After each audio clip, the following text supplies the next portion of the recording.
Well, whether they're starting daycare for the first time, moving up to a new grade, or heading off to college, that first day of school can be stressful for kids and parents. Joining us is Dr. Brittany Peters, a psychiatrist here at Prisma Health, to offer some advice on how to make the back-to-school transition easier. This is Flourish, a podcast brought to you by Prisma Health. I'm Deborah Howell. Welcome, Dr. Peters. Hi, thank you so much for having me. Oh, our pleasure. So this is a big subject, so let's just go ahead and dive right in. First off, how do you know if your child is just jittery about going back to school or if they might be dealing with anxiety? I think first, I'd just like to point out that anxiety in new situations is completely normal. So we all have anxiety when we aren't quite sure what to expect next or what's coming around the bend. So when kids are headed off back to school, it's a good idea to just kind of check in with them. How are you feeling? Are you feeling nervous? Are you feeling excited? And help them understand that anything that they're feeling is completely normal. I would say don't be surprised if you get some moans and groans or some anxious responses. But if your kid's really having trouble doing their usual activities like eating or sleeping, if they're complaining of having frequent nightmares, if they're not able to turn their attention to activities that they would typically enjoy or have fun doing, those are things that we might want to look at a little more closely and consider, are they having more anxiety as opposed to just kind of back to school jitters? Sure. Now, how can we make the transition of going back to school easier? I think it's important to focus on getting back into that routine. So summertime is really kind of a much needed break from the rigors of school and our usual after school activities and all of those kinds of things. And so transitioning back to school should really kind of focus on getting back to the basics. So things like sleeping at a usual routine, eating on a schedule, moving our bodies. So I usually will advise parents to start moving back bedtimes because we all know those bedtimes can creep later and later during the summertime, and starting to schedule earlier wake-up times, really a couple weeks before school starts, 15 minutes at a time every few days. Also, getting back on a regular meal schedule. Kids tend to spend the day kind of grazing through snacks, whatever they can find in the pantry, and getting back on a regular meal schedule like they're going to be on when they're in school will help them fuel their brains appropriately and kind of get their bodies back on track. And then also trying to get in some exercise and movement. Kids tend to be working in bursts during the summertime, getting out and playing, but then also spending a lot of time laying around, especially with more electronics available. So we want to make sure that kids are up and moving and using their brains and bodies so that they're kind of used to that when they get back into the school day. Great idea. Now, any tips for parents of toddlers who are going to daycare for the first time? Yes, absolutely. So again, I think we're all anxious of the unexpected. What we don't know is going to happen next. But for older people, we've been through things that are not expected and we know, hey, I'm going to be okay. I've done this before and it turned out fine. Toddlers, on the other hand, have a very limited amount of life experience. So when something new or novel comes up, that can be pretty scary for them. So the more that you can do to help them understand what's coming next is going to be helpful. So if they have the opportunity to go meet their teachers or tour their classrooms or to sort of learn what their schedule is going to be like in school, any of those things could be helpful. Even practicing the schedule for the day at home, like, hey, at this time you're going to be meeting your teacher, this time you're going to be doing playtime, this time you're going to be having snack, that kind of thing, just to sort of take the edge off that novelty and make it something that they can expect and have gone through the routine to an extent that can really take the edge off. Okay. Now, this is a multiple kind of question. What is separation anxiety? Does it only happen to little kids? And what can parents do about it? So separation anxiety is essentially an excessive amount of distress experienced by, it can be anyone, so it doesn't necessarily have to be a little kid. It's more common in little kids, but anyone who's separated from a caregiver or a strong attachment figure. So that could be any loved one that someone has a strong attachment to. Like I said, it's most commonly experienced in young children. However, elementary school age children, middle school, high school age can also experience separation anxiety. And this is typically a problem when trying to drop kids off at school, drop them in their classroom or drop them in car line. And it can be helpful to have kind of a transition plan in place. So these are the things that we're going to say to each other on the way out the door, or we're going to hug and say goodbye, and then I'm going to leave. Again, it's that knowing what to expect, what's the routine going to be, can be helpful. Also, I always recommend not prolonging that drop-off period. So if you're taking your little one into their classroom, we're not going to do one more hug and one more hug, because then the child will then say, oh, if I keep asking for one more hug, I can keep mommy or daddy or, whoever in the room with me.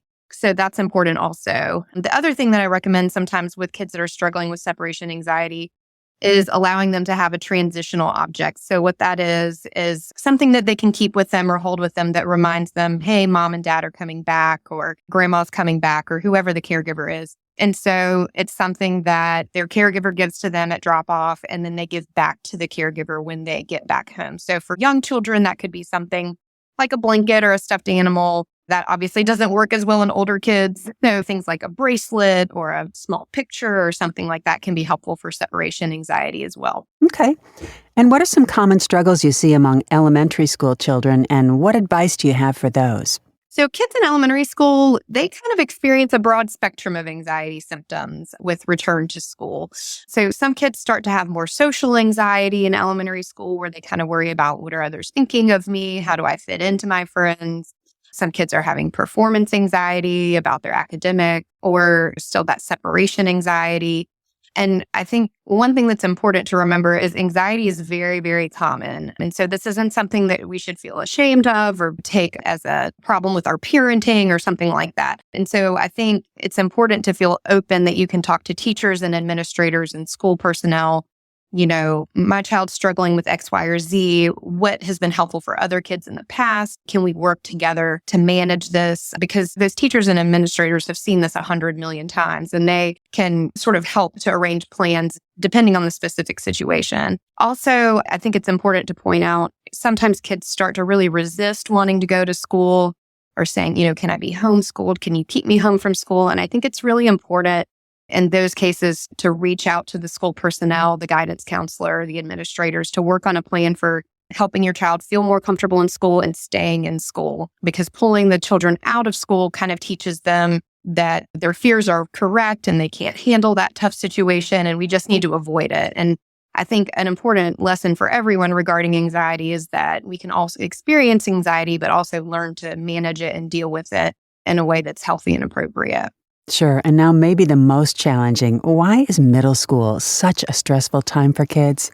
Oh, man. Yeah, I think we've all been there. So middle schoolers are developing all kind of at different rates. So kids are just physically, socially, emotionally, they're all over the place. They're all at different levels. And at the same time, they're kind of trying to figure out, how do I fit in with everybody? And everybody is so different from me. And so that can be very stressful. And then again, logistically, middle school things are different. They might be changing classes for the first time. They might be getting put into different academic tiers for the first time. And all of those things can create stress. And so I always recommend in middle school, don't be afraid to ask your kids how things are going. Let them know it's okay to talk. Again, you might get some eye rolls. Leave me alone. A lot of that is very normal. However, it does plant the seed. Hey, I'm available. I'm here. I'm open to hearing anything that you need. Okay.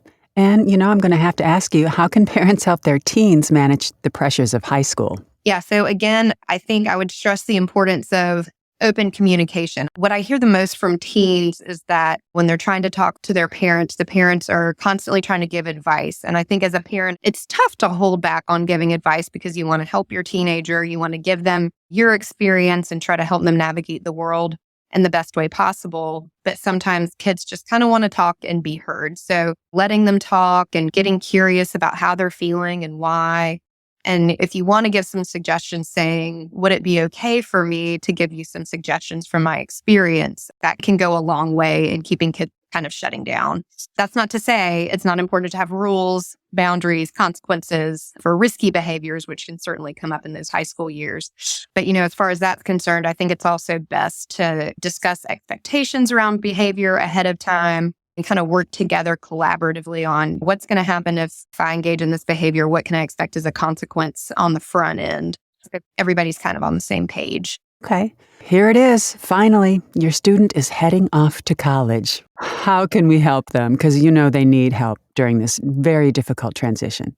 Yeah, that's a big transition for sure. And I think acknowledging to your student that it's okay to have mixed feelings. Like, this is an exciting time and there's lots of graduation parties and there's lots of, oh, congratulations, we're so excited for you, we're so proud of you, that sometimes you can feel like, oh, maybe I shouldn't be feeling anxious, maybe I shouldn't be concerned about this. So putting up front, like, it's normal to feel both excited and nervous at the same time, or all nervous, or any of those things. So I usually tell parents, if you have a student who's already had some level of anxiety or depression in high school or even earlier, help them recognize what their warning signs are. These are signs that stress might be becoming a lot for you, or the anxiety might be becoming a lot for you, and help them understand what they can do. So most colleges and universities do have student mental health centers. So identifying those ahead of time. So if you do get in a tough spot, this is what you can do, and you can access that pretty easily. And then also, I think it's important to remember that if your student had any kind of accommodations for learning or anxiety or depression or anything like that as they were going through school, those accommodations still hold true in college and university settings. And I think it's important for kids to feel comfortable knowing that those things will still be in place, reaching out to the student help centers to make sure that those accommodations are still going to be carried on throughout college as well. I'm sure they had them when we were going through college, but it's so wonderful, all the resources that students have these days.